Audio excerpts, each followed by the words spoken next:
desde cedo, eu me questiono. Eu sempre me questionei muito, desde criança, sobre todas as coisas. Eu nunca fiquei satisfeito com as explicações passadas, tanto em âmbito familiar, social, educacional, na escola, até mesmo nas religiões, né? Fui formado numa educação católica e questionava muito as informações. E eu não conseguia me adaptar muito bem ao convencional. E esse sintoma, ele veio me acompanhando desde cedo, né? Desde criança.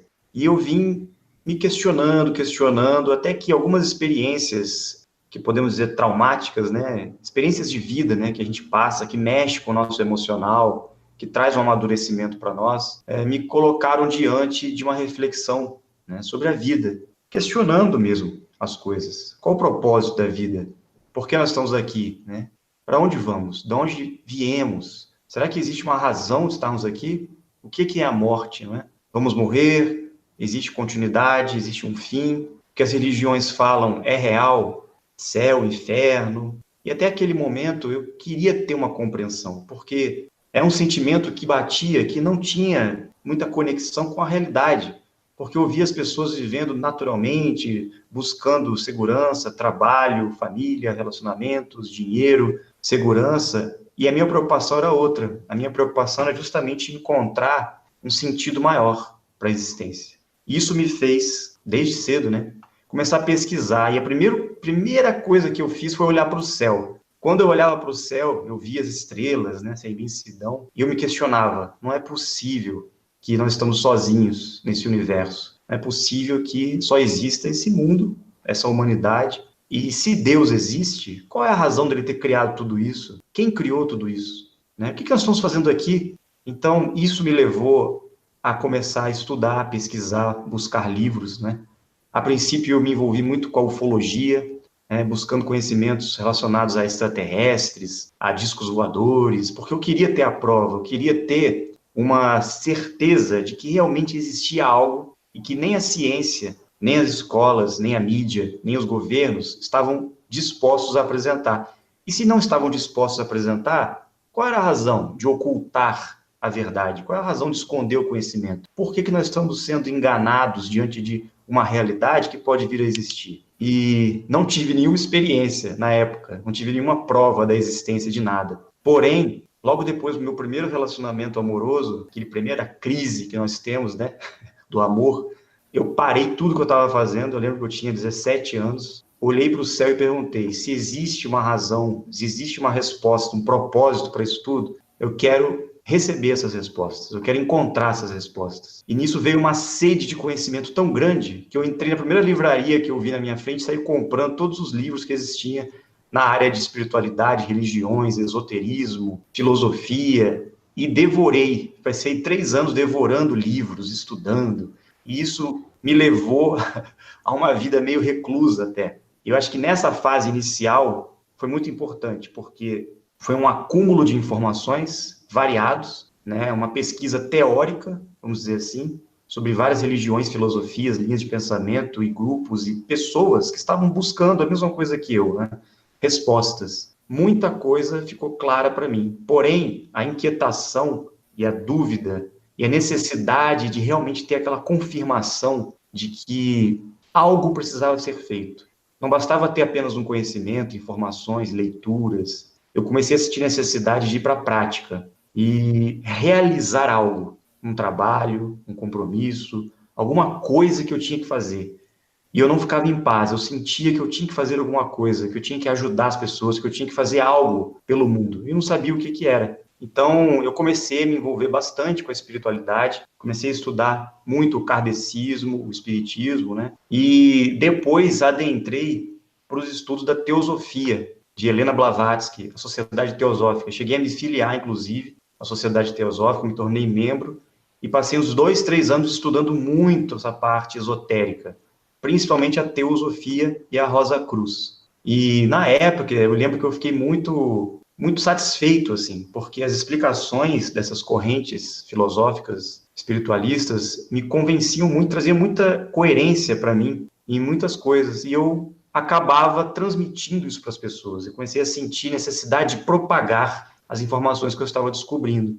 E na época, eu me lembro que eu estava iniciando a faculdade de Direito, eu tinha feito Economia antes, mas larguei, comecei a fazer Direito e me frustrei, porque eu não conseguia encontrar uma conciliação dessas coisas. Eu sentia que eu deveria iniciar um processo, inclusive na área profissional, que tivesse a ver com essa minha busca, né? Então, eu comecei a pesquisar um pouco sobre a psicologia. Me formei em psicologia, passei 5 anos estudando e praticando muito essa questão. Depois que eu me formei, eu acabei não atuando diretamente, né? Passei só um tempo atuando como psicólogo e continuei esse trabalho realizando uma busca individual de forma mais prática. Então, eu comecei a buscar comunidades, centros, grupos que realizavam essas pesquisas, né? A princípio, eu comecei a experimentar todas as religiões. Eu ia em monastérios, comecei a ir em templos budistas, comecei a participar também de grupos ligados ao hinduísmo, à yoga,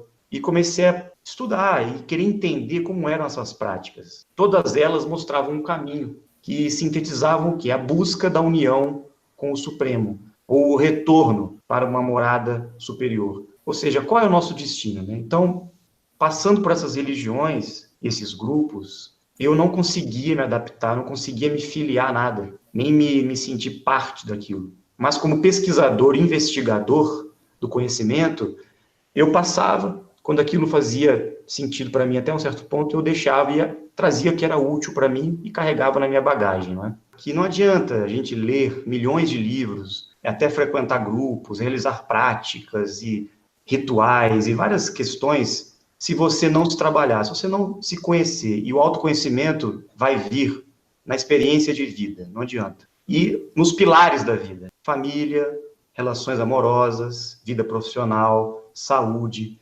Então, essas experiências chamadas de provas, né, ou testes da vida, são as provações que passamos para poder nos aperfeiçoar. Este, sim, é o grande trabalho de conhecimento, que eu falo autoconhecimento, né? Porque tudo que está nos livros, todas as respostas sobre a existência, com certeza foram escritos ou transmitidos por pessoas que passaram também por essas crises, né? Então, eu comecei a descobrir uma certa hipocrisia, né, dentro de mim, porque tanta pesquisa, tanto estudo, tanto livro, tanta prática, tanta caminhada, na verdade, faltava o essencial, que era eu parar um pouco e olhar para mim mesmo, né? E compreender minhas emoções, compreender o meu próprio ser, lidar com as minhas questões. E isso é o grande desafio até hoje, né? Que todos nós estamos buscando. Paralelamente a isso, eu nunca deixei de realizar um trabalho, mesmo na minha imperfeição, mesmo na minha consciência de que eu tinha que sempre melhorar, né? Eu sempre busquei servir de alguma forma, realizar alguma coisa em prol do próximo, em prol das pessoas, e comecei a realizar alguns retiros, né, sozinho. Comecei a buscar alguns lugares para passar um tempo comigo, né? Eu ia para alguns pontos aqui no Brasil, locais isolados, nas montanhas, e ficava um bom tempo afastado. E esses retiros fizeram muito bem, porque eu pude confrontar coisas dentro de mim, né? Pude rever minhas relações, meu propósito de vida, e comecei a equilibrar um pouco mais a busca do conhecimento com a vida prática aqui na terceira dimensão, que é o mais difícil, né? Então, houve um amadurecimento. E a partir desse momento, eu comecei a esquecer um pouco de mim mesmo, né? E comecei a ajudar as pessoas, comecei a realizar encontros. Existe um ponto interessante que muitas pessoas passam também nessa caminhada, nessa busca, e muita gente pode até se identificar com o que eu vou falar agora, que é aquele sentimento de renunciar à vida material. Muitas pessoas chegam num ponto, eu cheguei nesse ponto, né? Eu passei por isso. Parece que diante de todo o conhecimento que nós temos, nós não conseguimos nos encaixar nas relações da vida, nos papéis da vida comum. Então, nós sentimos um impulso de querer abandonar tudo, de querer largar tudo, de virar monge, de viver a vida entregue para outros propósitos superiores, né? E, na verdade, isso é uma forma de desequilíbrio também, porque o entendimento do nosso papel no mundo é justamente ser uma pessoa consciente estando no mundo. Não é necessário abandonar o mundo, né? Em alguns momentos é importante, sim, a gente dar uma pausa, abandonar um pouco os nossos afazeres, realizar alguns momentos de retiro, mas o verdadeiro trabalho, nossa verdadeira missão está aqui, no mundo, entre as pessoas, na sociedade. mas eu sinto que, por ter passado por isso, eu acho que é importante buscar também o equilíbrio, né? Por um bom tempo eu busquei essa fuga da realidade, talvez para negar até mesmo as minhas questões pessoais, né? No mundo que eu não conseguia me adaptar. Era mais fácil estar longe, afastado, retirado. Existe um lado bom disso, mas o verdadeiro treinamento, ele acontece aqui, no mundo, diante das maiores dificuldades que nós temos, diante da própria vida material.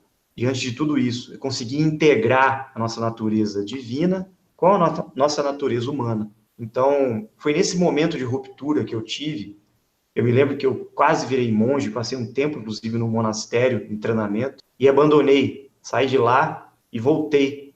E quando eu voltei, foi o momento que eu encontrei, pela primeira vez, um grupo de pesquisas, um grupo de estudiosos, de pessoas que se encontravam para realizar alguns trabalhos, né, que apresentava justamente essa proposta de integração, de equilíbrio entre os dois lados, e que estudavam também a parte científica, a parte material, a parte concreta da vida, e que pela primeira vez trazia uma proposta de sermos, através da nossa missão, do nosso entendimento espiritual, mental, divino, aqui na matéria, representantes desse trabalho, e agirmos numa sincronicidade com todas essas coisas, sem separar a vida humana da vida espiritual, sem separar as duas coisas. E foi nesse grupo que eu encontrei algumas respostas e também tive muitas experiências que vieram a confirmar para mim tudo aquilo que eu vinha buscando nesses anos todos.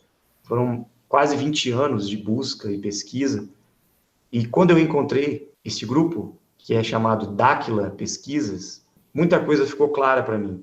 Pela primeira vez eu tive vontade de fazer parte de um propósito de realização de um compromisso, e eu descobri algo interessante, que muitos dos conhecimentos que eu havia buscado, muitas coisas também estavam distorcidas e manipuladas pelo ser humano, e que a magnitude das experiências e das revelações que eu tive me mostraram que eu tenho muito que aprender ainda, que eu não sabia nada, na verdade. Eu achava que eu sabia alguma coisa, eu achava que eu tinha conhecimento, só que não tinha nem 1% do contato e do conhecimento com a realidade maior.